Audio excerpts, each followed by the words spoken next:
খবর শুনছেন বিশ্ব সংবাদ চ্যানেল থেকে। আজ জানাবো পশ্চিমবঙ্গ দেশ বিদেশের বাছাই করা গুরুত্বপূর্ণ তাজা সংবাদ। খবরের শুরুতে জানিয়ে দেব সংবাদ শিরোনাম, পরে বিস্তারিত। 200 বছরের দেবোত্তর জমি হাতিয়ে নিয়েছেন ফিরহাদ হাকিম। শুভেন্দুর কাছে ভয়ঙ্কর অভিযোগ, দখল হয়েছে মন্দিরও। ওদের পাপটা ভুগতে হচ্ছে। 6টা বডি টেনে বার করার পর কান্না ধরে রাখতে পারলেন না। সিলিন্ডার পিছু ফেরত পাবেন 500 থেকে 2000 টাকা। কি করতে হবে জানেন? আমতায় বোমা বিস্ফোরণের ঘটনায় 2 মূল অভিযুক্তকে গ্রেপ্তার করল এনআইএ। আগেই পাকড়াও 4 জন। তারাতলার দুর্ঘটনাস্থলে যাওয়ার পথেই আটকানো হলো ফিরহাদ হাকিমকে। মাঝ রাস্তা থেকেই ফেরালো পুলিশ। অবিশ্বাস্য, মিলল 50 কেজি সোনার রসিদ। বান্ধবীর পর এবার স্ক্যানারে সব্যসাচীর স্ত্রী। কোথায় তিনি? চমকে ওঠা তথ্য ফাঁস। তারাতলায় ভেঙে পড়ল কারখানার শেড।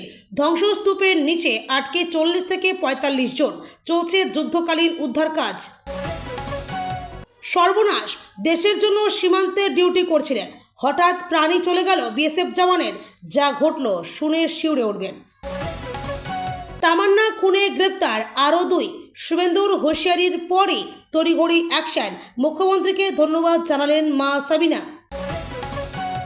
আমার নামে 102টি মামলা। যে অত্যাচার হয়েছে, তৃণমূলের কোন কোন কীর্তি ফাঁস করলেন মুখ্যমন্ত্রী? ওষুধের নামে বিষ। প্যারাসিটামল, সুগার, প্রেশার সহ মান পরীক্ষায় ডাহা ফেল 157টি ওষুধ। পুরো রাত কেঁদেছিলাম, পাশে শুধু শুভেন্দু ছিলেন। পুরনো কথা ফাঁস করলেন মহুয়া। বিজেপি অফিসে ডেকে মোটা টাকার হুমকি। আত্মঘাতী ব্লক তৃণমূল নেতা। মুখ্যমন্ত্রীর সঙ্গে সাক্ষাতের কয়েক ঘন্টার মধ্যেই অ্যাকশন। তামান্না হত্যাকাণ্ডে আরও 2 ধৃত। মুখ্যমন্ত্রীর বার্তার পর তামান্না খুনে গ্রেপ্তার আরও 2 অভিযুক্ত। গ্রামের সহজ সরল মানুষদের বোকা বানিয়ে কোটি কোটি টাকা তছরূপ। তুমুল বিক্ষোভ, তদন্তে পুলিশ। সম্পত্তি বাজেয়াপ্ত করে নিলাম। মুখ্যমন্ত্রীর কড়া হুঙ্কারে কাঁপছে হরিশ চ্যাটার্জি স্ট্রিট। দালালদের বিদায়, কৃষকদের সরাসরি সুবিধা দিতে অমিত শাহের ঐতিহাসিক সিদ্ধান্ত। 27 বছর ধরে জমি দখল মমতার ভাইয়ের, প্রতিবাদ করায় অত্যাচার। মুখ্যমন্ত্রীর দরবারে ক্যান্সার আক্রান্ত বৃদ্ধা। তাড়াতাড়ি বিদেশ যেতে চান অভিষেক। হাইকোর্টকে তাড়া দিতেই খেলেন জোর ধাক্কা। জুবিন গার্গের মৃত্যু রহস্য ও কোটি টাকার জালিয়াতি। ম্যানেজারের ব্যাংক অ্যাকাউন্টে বিপুল অর্থ, হতবাক ভক্তরা।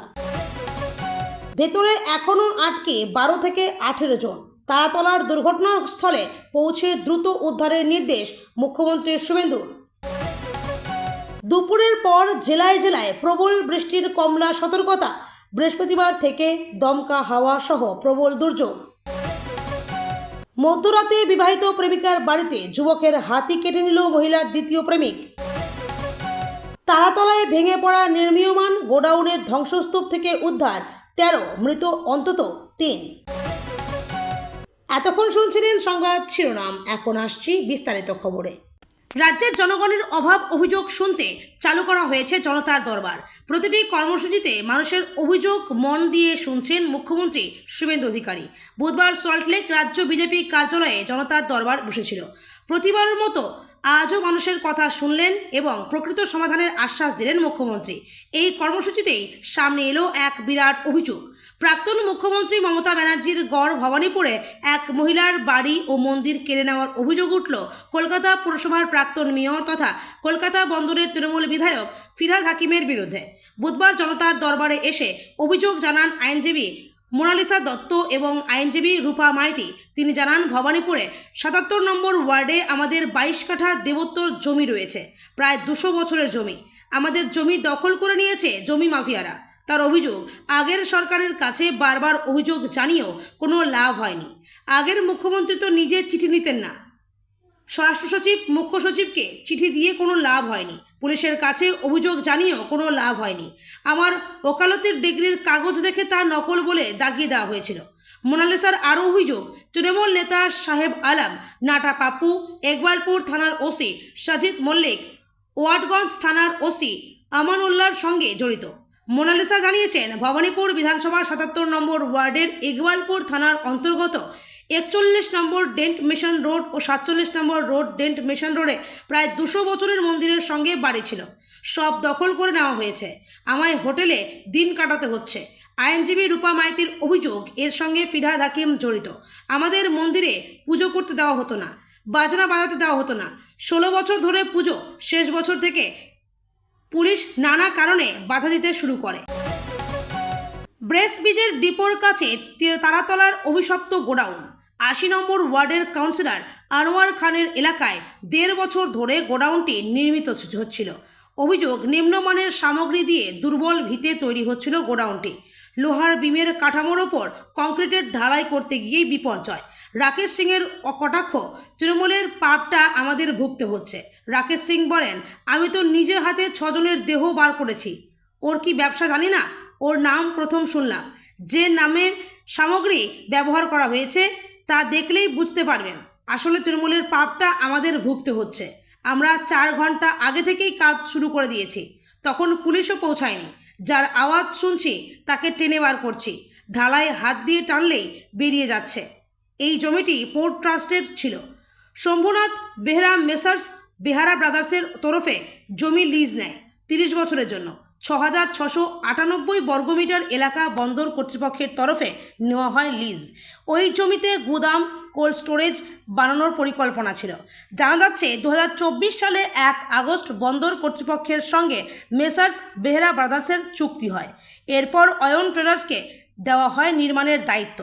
জানা যাচ্ছে ৬ বার ওই জমির ওপর গোডাউন নির্মাণের চেষ্টা হয়েছে, ফলে মাটি নরম হয়ে যায়।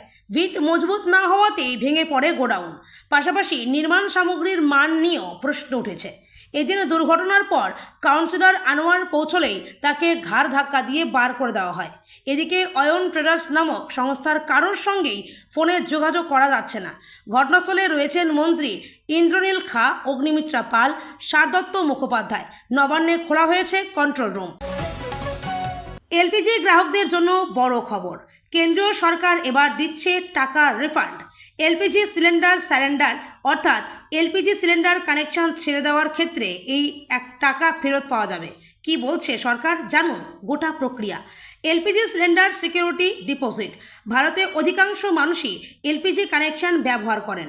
অধিকাংশের কাছেই রয়েছে ডাবল কানেকশন, অর্থাৎ তাদের কাছে 2টি করে সিলিন্ডার থাকে। যখন কেউ নতুন কানেকশন নেন তখন সিলিন্ডার ও রেগুলেটর কেনার জন্য সরকার সিকিউরিটি ডিপোজিট বাবদ টাকা নেয়। ডাবল সিলিন্ডার হলে তার সিকিউরিটি ডিপোজিটও বেড়ে যায়। বহু মানুষই এটিকে এলপিজি কানেকশনের ফি বলে মনে করেন, তবে এটি আসলে গ্যাস কোম্পানির কাছে রাখা থাকে। কোনো কারণে এলপিজি কানেকশন ছেড়ে দিলে বা কোনো সরঞ্জাম ফেরত দিলে সেই সিকিউরিটি ডিপোজিটও ফেরত পাওয়া যায়। কখন কানেকশন ছাড়বেন? গ্রাহকরা যখন এক শহর থেকে অন্য শহরে যান বা অন্য কোনো কারণে এলপিজি কানেকশন ছেড়ে দেন তখন এই ডিপোজিট ফেরত নেন না। এতে অয়েল মার্কেটিং সংস্থাগুলির কাছে সিকিউরিটি ডিপোজিটের টাকা পড়ে থাকে। গ্রাহকরা চাইলেই নিজেদের পরিচয়ের প্রমাণ দিয়ে এবং হলফনামা জমা দিয়ে সিলিন্ডার পিছু সিকিউরিটি ডিপোজিট ফেরত পেতে পারেন। 5 কেজির সিলিন্ডার ফেরত দিলে কত টাকা পাওয়া যায়? তেল বিপণন সংস্থা সূত্রে জানা গিয়েছে, ছোট সিলিন্ডার ফেরত দিলে সিলিন্ডার পিছু 500 টাকা করে ফেরত পাওয়া যাবে। যদি কোনো গ্রাহক রেগুলেটর ফেরত দেন তাহলে তার সাপেক্ষেও সিকিউরিটি ডিপোজিটের একটা অংশ ফেরত পাওয়া যায়। 14.2 কেজির সিলিন্ডার ফেরত দিলে কত টাকা পাওয়া যায়? এক্ষেত্রে গ্রাহকরা 14.2 কেজি এলপিজি সিলিন্ডার কানেকশন নেওয়ার জন্য যত টাকা সিকিউরিটি ডিপোজিট জমা দেন সেই টাকাই ফেরত পান। সাধারণত 14.2 কেজির এলপিজি সিলিন্ডারের কানেকশন নেওয়ার ক্ষেত্রে 2200 টাকা জমা দিতে হয়। উত্তর পূর্বের রাজ্যগুলিতে 2000 টাকা লাগে এলপিজি কানেকশনের জন্য, অর্থাৎ এলপিজি কানেকশন ছেড়ে দিলে এই টাকাই ফেরত পাবেন গ্রাহকরা। রেগুলেটরের জন্য আলাদা সিকিউরিটি ডিপোজিট হয়, এর জন্য 150 টাকা থেকে 250 টাকা জমা দিতে হয়। এই টাকাও ফেরত পাওয়া যায়। 2022 সালে আমতায় বোমা তৈরি করার সময় বিস্ফোরণে মৃত্যু হয়েছিল একজনের, আহত হয়েছিলেন 3 জন। 2024 সালের এপ্রিলে এই ঘটনার তদন্তভার হাতে নেয় এনআইএ। হাওড়ার আমতায় বোমা বিস্ফোরণের ঘটনায় প্রধান 2 অভিযুক্তকে গ্রেপ্তার করল জাতীয় তদন্তকারী সংস্থা। তাদের নাম আসফার মিদ্দা এবং এন্তাজুল বিদ্যা। 2022 সালে আমতায় বোমা তৈরি করার সময় বিস্ফোরণে মৃত্যু হয়েছিল একজনের, আহত হয়েছিলেন 3 জন। 2024 সালের এপ্রিলে এই ঘটনার তদন্তভার হাতে নেয় এনআইএ। পুলিশের কাছ থেকে তদন্তভার পাওয়ার পরেই পৃথক এআইআর দায়ের করেছিল এনআইএ। এর আগে এই ঘটনার 4 অভিযুক্তকে গ্রেপ্তার করেছিল তারা। আদালতে চার্জশিটও জমা পড়েছিল। এবার প্রধান 2 অভিযুক্তকে গ্রেপ্তার করা হলো। মঙ্গলবারের পর এই মামলায় গ্রেপ্তারের সংখ্যা বেড়ে 6 হলো। এনআইএ সূত্রে খবর, প্রধান 2 অভিযুক্তের বাড়ি আমতা এলাকাতেই। মঙ্গলবার রাতে তাদের খোঁজে 3টি জায়গায় তল্লাশি চালান এনআইএ আধিকারিকেরা। তারপরেই দুজনকে পাকড়াও করা হয়। 2022 সালের 23শে ফেব্রুয়ারি আমতার চন্দ্রপুর বাজারের কাছে অবৈধভাবে বোমা তৈরির সময় বিস্ফোরণে মৃত্যু হয়েছিল শেখ মোহরমের। তদন্তকারীদের সূত্রে জানা গিয়েছে, বোমা তৈরির বিষয়টি দেখভাল করতে প্রধান 2 অভিযুক্ত আসফার এবং এন্তাজুরি মূলত এলাকায় আতঙ্ক ছড়াতেই অভিযুক্তরা বোমা তৈরি করাতেন বলে অভিযোগ। কলকাতার তারাতলার বেসব্রিজ এলাকায় নির্মীয়মান গোডাউনের ছাদ ধসে পড়ার ঘটনায় তোলপাড় গোটা রাজ্য। ধ্বংসস্তূপের নিচে আটকে থাকা শ্রমিকদের উদ্ধারে সেনা, দমকল, পুলিশ এবং বিপর্যয় মোকাবিলা বাহিনী যৌথভাবে কাজ করছে। একের পর এক আহত শ্রমিককে রক্তাক্ত অবস্থায় উদ্ধার করে হাসপাতালে পাঠানো হচ্ছে। এই ভয়াবহ বিপর্যয়ের মাঝেই দুর্ঘটনাস্থলকে কেন্দ্র করে তৈরি হলো রাজনৈতিক নাটকীয়তা। বুধবার দুপুরে ঘটনার খবর পাওয়ার পর উদ্ধার কাজের পরিস্থিতি খতিয়ে দেখতে নবান্ন থেকে রওনা দেন রাজ্যের 2 মন্ত্রী অগ্নিমিত্রা পাল এবং ইন্দ্রনীল খা। অন্যদিকে খবর পেয়ে ঘটনাস্থলের উদ্দেশ্যে রওনা দেন কলকাতা পৌরসভার প্রাক্তন মেয়র তথা বন্দর এলাকার বিধায়ক ফিরহাদ হাকিমও। কিন্তু দুর্ঘটনাস্থলের খুব কাছাকাছি পৌঁছেও শেষ পর্যন্ত সেখানে যেতে পারলেন না তিনি। মাঝ রাস্তায় পুলিশি বাধার মুখে পড়ে তাকে ফিরে আসতে হয়। নবান্ন পুলিশ সূত্রে খবর, তারাতলার মূল দুর্ঘটনাস্থল থেকে প্রায় 300 মিটার দূরেই ফিরহাদ হাকিমকে থামানো হয়। পুলিশের তরফে তাকে জানানো হয় পরিস্থিতি অত্যন্ত সংবেদনশীল।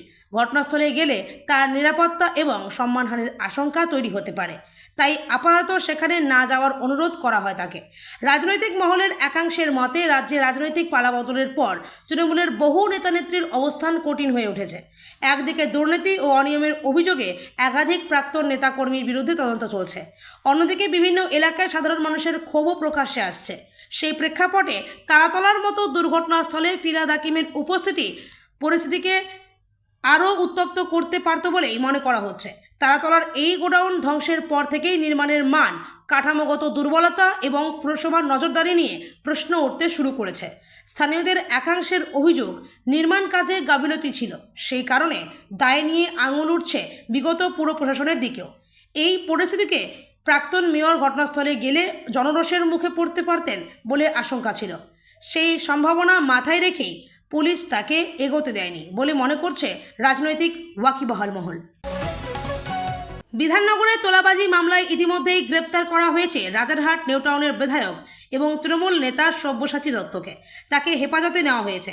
তাকে জিজ্ঞাসাবাদ পাশাপাশি তার ঘনিষ্ঠ একাধিক ব্যক্তিদের জিজ্ঞাসাবাদ করে বিপুল পরিমাণে সম্পত্তি উদ্ধার হয়েছে। এবারে নজরে সব্যসাচী দত্তের স্ত্রী ইন্দ্রাণী দত্ত। প্রাক্তন তৃণমূল বিধায়ক গ্রেপ্তার হওয়ার পর থেকেই তিনি পলাতক। ইতিমধ্যেই বিধাননগর পুলিশের তরফ থেকে তার খোঁজ করা হচ্ছে।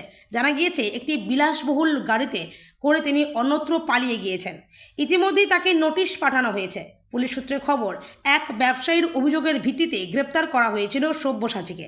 তাকে জেরা করে মঙ্গলবার তার বান্ধবী টিনা ভৌমিকের বাড়ি থেকে 3 কেজি সোনা উদ্ধার হয়েছে। পুলিশ জানিয়েছে, সব্যসাচীর ঘনিষ্ঠদের বাড়িতে তল্লাশি করে এখনও পর্যন্ত উদ্ধার টাকার পরিমাণ প্রায় 10 কোটি। রাজারহাটের ফ্ল্যাটে যখন তল্লাশি করা হয়েছিল, 50 কেজি সোনা কেনার শুধুমাত্র রসিদ উদ্ধার হয়েছিল। পরে আরও তল্লাশিকে তার 2টি লকার থেকে 3 কেজি সোনা এবং 1 কেজি 150 গ্রাম রূপোর গয়না উদ্ধার হয়। রাজারহাটে 2টি ফ্ল্যাট সহ একাধিক সম্পত্তির হদিশ মিলেছে সব্যসাচীর। পুলিশ সূত্রে খবর, প্রাক্তন তৃণমূল বিধায়কের স্ত্রীকে জিজ্ঞাসাবাদ করে আরও বিপুল পরিমাণ সম্পত্তির হদিশ পেতে চায় তারা। পুলিশের অভিযোগ, তার নামে আরও বিপুল পরিমাণের সম্পত্তি রয়েছে এবং এইসব সম্পত্তি কারা হয়েছে তোলাবাজির টাকায়। এই বিপুল সম্পত্তি নিউটাউন এবং সল্টলেক এলাকাতেই রয়েছে বলে অভিযোগ। পুলিশের আরও অভিযোগ, সল্টলেকে নিজের ওয়ার্ডে একাধিক দোকান বসিয়ে তাদের থেকে তোলা আদায়ের অভিযোগ রয়েছে সব্যসাচীর বিরুদ্ধে। তিনি যখন নিউটাউনের একাধিক বিধায়ক ছিলেন, সেই সময় একাধিক দোকান নিজের নামে লিখিয়ে নিয়েছিলেন বলে অভিযোগ। পুলিশের অভিযোগ, একাধিক দোকান থেকে তোলা আদায়ের দায়িত্বে ছিলেন সব্যসাচীর স্ত্রী ইন্দ্রাণী। ইতিমধ্যেই পুলিশের পক্ষ থেকে তাকে খুঁজে বের করার চেষ্টা করা হচ্ছে। মনে করা হচ্ছে তার খোঁজ পেলেই আরও বিপুল পরিমাণ সম্পত্তির হদিশ মিলবে। বুধবার দুপুরে ভয়াবহ দুর্ঘটনায় কেঁপে উঠল তারাতলা এলাকা। একটি কারখানার বিশাল শেড ভেঙে পড়ার ঘটনায় এলাকায় ব্যাপক আতঙ্ক ছড়িয়ে পড়েছে। ধ্বংসস্তূপের নিচে প্রায় 40 থেকে 50 জন শ্রমিক আটকে রয়েছেন বলে আশঙ্কা করা হচ্ছে। খবর পেয়ে ঘটনাস্থলে পৌঁছায় দমকলের একাধিক ইঞ্জিন। যুদ্ধকালীন তৎপরতায় শুরু হয়েছে উদ্ধার কাজ। কি ঘটেছিল? স্থানীয় সূত্রে খবর, তারাতলার ওই কারখানায় গোডাউন তৈরির কাজ চলছিল। অভিযোগ, নির্মাণের সময় একবার শেডটি ভেঙে পড়েছিল, কিন্তু সেই সতর্কতা না মেনে কোনো প্রকার নিরাপত্তা যাচাই ছাড়াই পুনরায় ওই শেডের নিচেই কর্মীদের দিয়ে কাজ করানো হচ্ছিল। আজ দুপুরে হঠাৎই হুড়মুড়িয়ে ভেঙে পড়ে গোটা টিনের শেডটি। লোহার ভারী বিম ও টিনের নিচে চাপা পড়ে যান বহু শ্রমিক। মুহূর্তের মধ্যে এলাকাটি ধ্বংসস্তূপের চেহারা নেয়। উদ্ধার ও আহতদের পরিস্থিতি। ঘটনার আকস্মিকতায় দিশেহারা হয়ে পড়েন এলাকাবাসী। দমকল কর্মীদের পাশাপাশি স্থানীয়রাই উদ্ধারে হাত লাগান। বেশ কয়েকজনকে গুরুতর আহত অবস্থায় উদ্ধার করে দ্রুত নিকটবর্তী হাসপাতালে পাঠানো হয়েছে। আহতদের মধ্যে অনেকেরই হাত থেতলে যাওয়ার মতো গুরুতর জখম হয়েছে, আবার অনেকের মাথায় মারাত্মক চোট লেগেছে। হাসপাতালের চিকিৎসকরা জানিয়েছেন, উদ্ধার হওয়া বেশ কয়েকজনের অবস্থা আশঙ্কাজনক। মৃতের সংখ্যা বাড়তে পারে বলে আশঙ্কা করা হচ্ছে। দানা বেঁধেছে এলাকায়। মুর্শিদাবাদের জঙ্গিপুর মহকুমার বাবুরাঘাট বিএসএফ সীমান্ত আউটপোস্টে কর্তব্যরত অবস্থায় বজ্রাঘাতে প্রাণ হারালেন ৭১ ব্যাটালিয়নের জওয়ান বিনীত কুমার দুবে, বয়স ৪৬। উত্তরপ্রদেশের কনৌজ জেলার বাসিন্দা বিনীত কুমার ভারত বাংলাদেশ সীমান্তে সীমান্ত সুরক্ষার কাজে নিয়োজিত ছিলেন। বিএসএফ সূত্রে জানা গিয়েছে, মঙ্গলবার রাতে মিঠুপুর এলাকায় দায়িত্ব পালনের সময় হঠাৎ প্রবল ঝড় বৃষ্টি শুরু হয়, সঙ্গে বজ্রপাতও চলতে থাকে। কর্তব্যরত অবস্থাতেই বজ্রাঘাতে গুরুতর আহত হন বিনীত কুমার দুবে। সহকর্মীরা তৎক্ষণাৎ তাকে উদ্ধার করে চিকিৎসার জন্য জঙ্গিপুর হাসপাতালে নিয়ে গেলেও শেষ রক্ষা হয়নি। বুধবার সকালে জঙ্গিপুর মহকুমা হাসপাতালের মর্গে তার ময়নাতদন্ত সম্পন্ন হয়।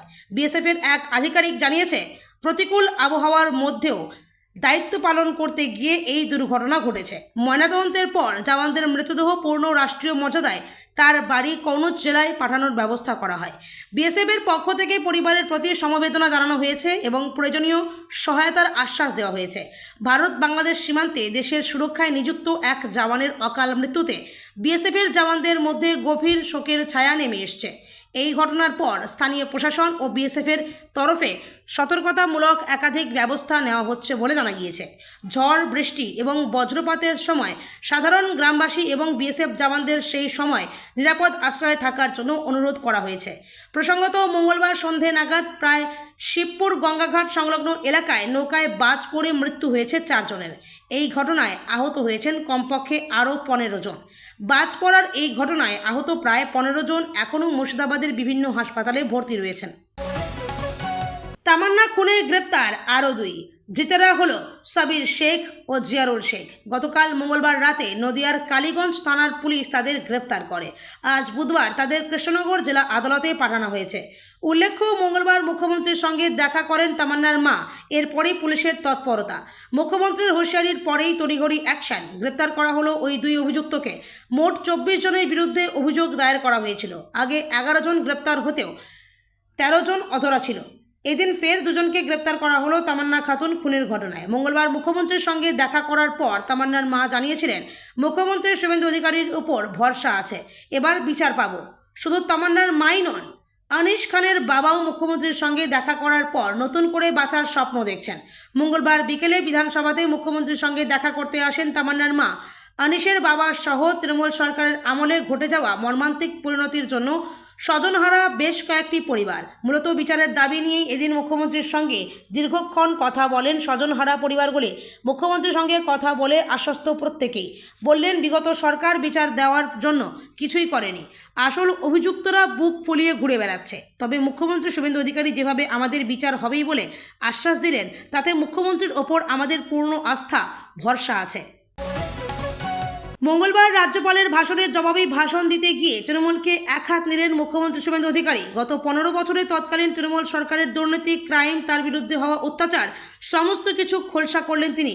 বিরোধী দলনেতা থাকাকালীন তার সঙ্গে কী কী কাণ্ড ঘটিয়েছিল তৃণমূল তার বর্ণনা করে একরাশ ক্ষোভ উগরে দেন শুভেন্দু অধিকারী। পাশাপাশি 2021-এর ভোট পরবর্তী হিংসা নিয়েও মুখ খোলেন তিনি। মুখ্যমন্ত্রী শুভেন্দু অধিকারী ভোট পরবর্তী হিংসার বর্ণনা দিতে গিয়ে জানান, বিরোধীরা অভিযোগ করছে তারা আক্রান্ত। যে অত্যাচার 2021-এ হয়েছে তা সভ্য দেশে হয় না। 15 বছর ধরে রাজ্যে একাধিক মিথ্যে মামলা দেওয়া হয়েছে। 2021 সাল থেকে বিজেপির উপর দিকে দিকে অত্যাচার হয়েছে, কিন্তু আমরা মনে করি সংবিধান মেনে আমাদের চলতে হবে। তার বিরুদ্ধে হওয়া অত্যাচারের বর্ণনা দিতে গিয়ে জানান, আপনারা 5 বছর কি করেছেন, কতবার হাউস থেকে বের করেছেন। হিংসার প্রসঙ্গ তুলে মমতা বন্দ্যোপাধ্যায়কেও তীব্র আক্রমণ করেন তিনি। প্রত্যেক বিধায়কদের ডেকে কথা বলা হচ্ছে, 5 বছরে আমাকে কতবার অধিবেশন থেকে বের করেছেন, 21-এর ভোটের পরে আপনারা কত অত্যাচার করেছেন। আমার বিরুদ্ধে 102টি মামলা হয়েছে। আপনাদের কাছ থেকে জ্ঞান শুনব? আমরা এখনও মুখে লিকোপ্লাস্ট লাগাতে বলিনি। কতুলপুরে আলু চাষি আত্মহত্যার প্রসঙ্গ তুলে মুখ্যমন্ত্রী জানান, 21-এর ভোটের পরে 57 জন খুন হয়েছিলেন, মোথাবাড়িতে ঢুকতে দেননি। ধুলিয়ানে হিন্দু গ্রাম লুট করা হয়েছে, হরগোবিন্দ চন্দন দাসকে খুন করলেন, আমাকে ঢুকতে দেননি। আদালতের অনুমতি নিয়ে আমাকে যেতে হয়েছে। দেশের সংবিধান প্রধানমন্ত্রীর দেখানো পথেই চলবে, আমরা সবার বিকাশ হবে, সবার হিসাবও হবে। আজকের দিনেই কালীগঞ্জে তামান্নাকে খুন করা হয়েছিল, আদালতের অনুমতি থাকা সত্ত্বেও কলকাতা পুলিশকে দিয়ে তাড়িয়েছেন। তখনই বলেছিলাম প্রত্যেক ক্রিয়ার সমান প্রতিক্রিয়া আছে, তখনই বলেছিলাম জনতা আছে, শিক্ষা দিয়েছে। দুর্নীতির প্রসঙ্গ টেনে তিনি জানান, বিশ্ব বাণিজ্য সম্মেলনের নামে 324.73 কোটি টাকা দিয়েছিলেন। হিসেব দিতে পারবেন? সহযোগিতা করুন, কাজ করতে দিন। আমরা এই রাজ্যকে দাঁড় করাতে চাই। অতীত মনে করিয়ে মমতা বন্দ্যোপাধ্যায়কে তীব্র আক্রমণ করেন শুভেন্দু অধিকারী। বলেছিলাম, সুরাবর্দী নাম থাকবে না, সম্মান দেখানোর মতো কেউ থাকলে মর্যাদা দেব। এপিজে আব্দুল কালামের মতো প্রকৃত দেশভক্তকে সম্মান দেব। কলকাতায় মুঘল পাঠানের নাম থাকবে না। ভগিনী নিবেদিতা ছাড়া অন্য কারো নাম থাকলে ভাবতে হবে। নতুন করে রাস্তার নামকরণের মূল্যায়নের জন্য একটি কমিটি গঠিত হয়েছে। বাংলার ঐতিহ্য সংস্কৃতি গৌরবকে ছুঁড়ে ফেলতে পারেন না। বিরোধী দলনেতা ঋতব্রত বন্দ্যোপাধ্যায়কে কটাক্ষ করে মুখ্যমন্ত্রী তিনি বলেন, বামপন্থী আন্দোলনের মতো বিরোধী দলনেতার বক্তব্য আপনার মস্তিষ্কে কার্ল মার্কস, লেনিন, মা সেতুং কাজ করেছিল। যারা রবীন্দ্রনাথ ঠাকুরকে বুর্জোয়া বলেছিল তাদের কথা মানব না। কেন বাংলাদেশের রবীন্দ্রনাথ, অবনীন্দ্রনাথ ঠাকুর, সত্যজিৎ রায়ের বাড়িতে হামলার কথা বললেন না?